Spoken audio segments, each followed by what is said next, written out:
I did say this was a novelty card. But how is it a novelty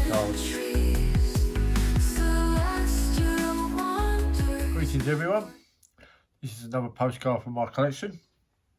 And another novelty one, although the novelty of this one might not be immediately apparent when I show it to you. It's a card from Italy from 1959. And it's an Olympic one. This one obviously has a strong philatelic connection because of the stamps, and there are 2 stamps on the front there that you can see, and there are 3 stamps on the reverse side, along with the Olympic Games logo of the 5 rings and the Rome wolf with I believe it's Romulus and Remus, the supposed founders of Rome, which obviously was the particular logo there. Now, this is where hobbies connect. I'm a postcard collector mainly, but I do have a strong interest in stamps as well, and a lot of postcard collectors have an interest in stamps because obviously that's what was used to post these little items to people in the past. And the stamps that were used to send most postcards were obviously the cheap ones. They were the first class and the second class, the postcard rate initially, and the stamp rate, all of which were the stamps that were mass produced because they were the ones that everyone was using.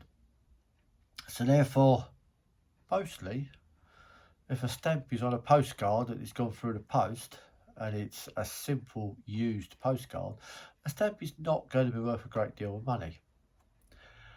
There are some exceptions, but as a whole, stamps on postcards are going to be more likely to be at the cheaper end of the value.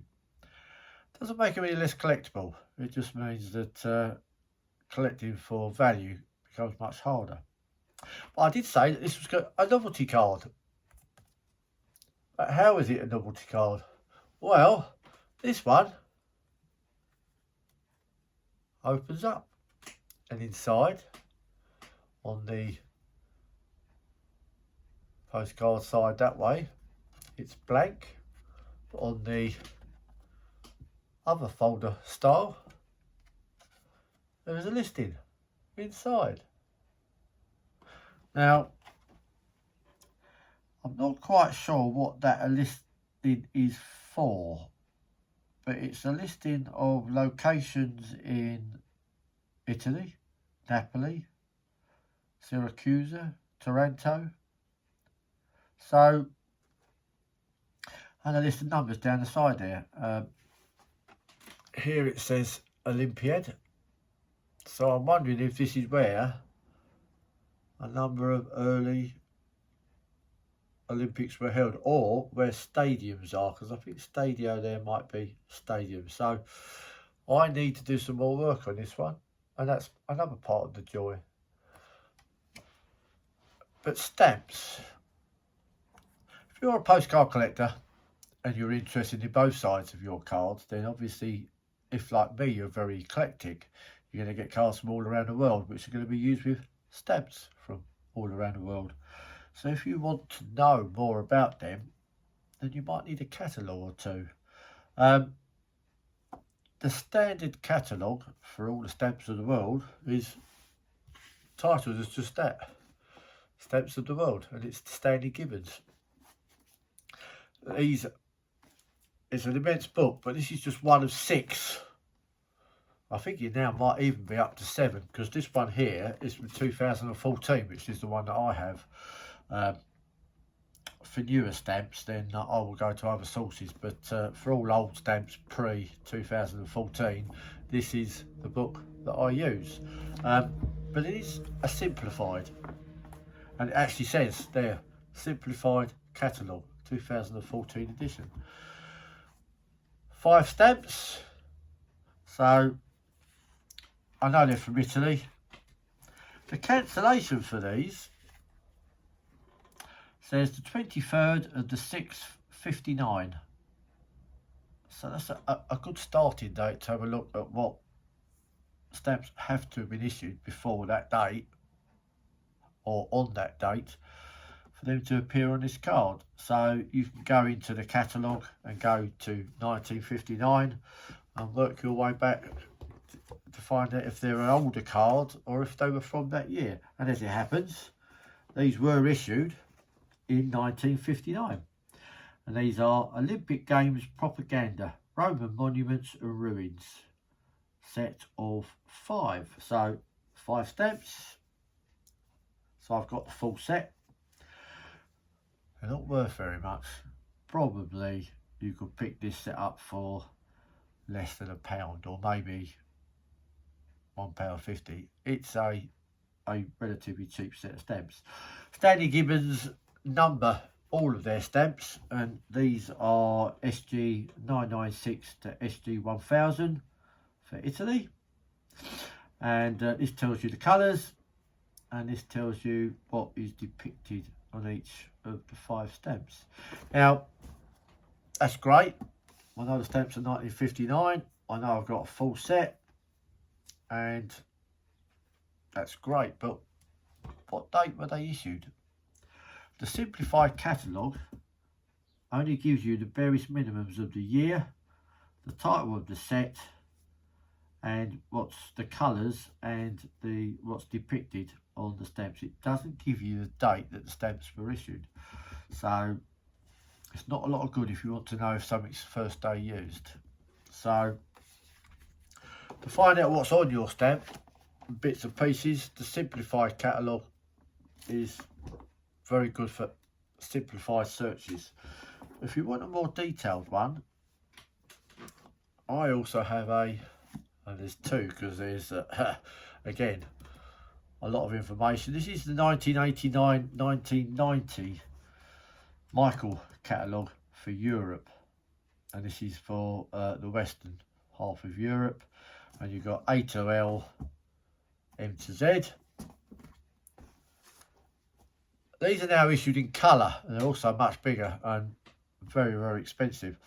This one's is all in black and white, but it does go all the way back to the start. So again, Italy, 1959. And again, year, details. It's published in Germany, so all the text is in German.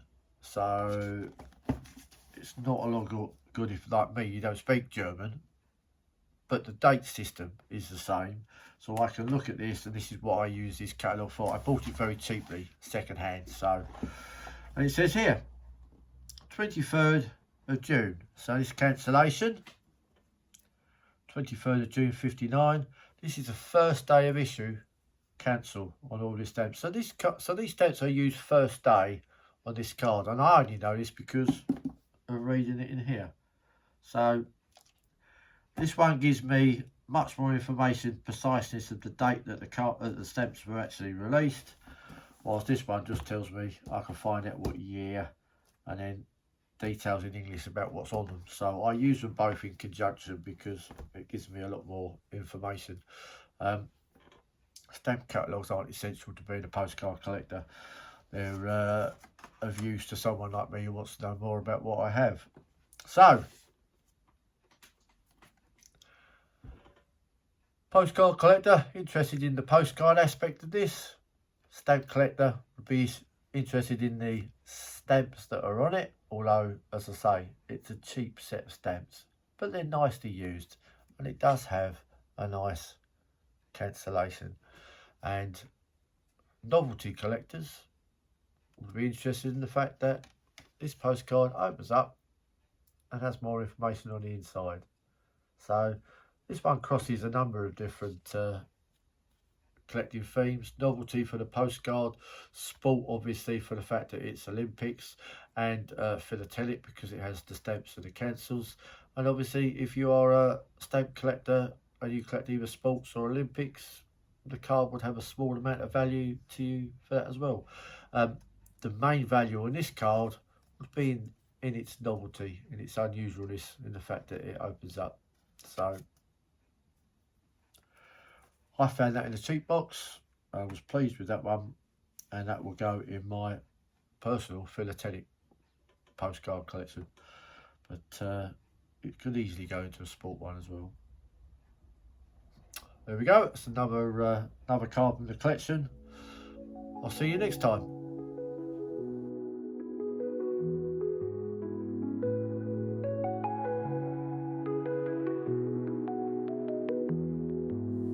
Postcards from Mars, they hit my door. Tiny aliens asking for more. Writing comments like a cosmic tour.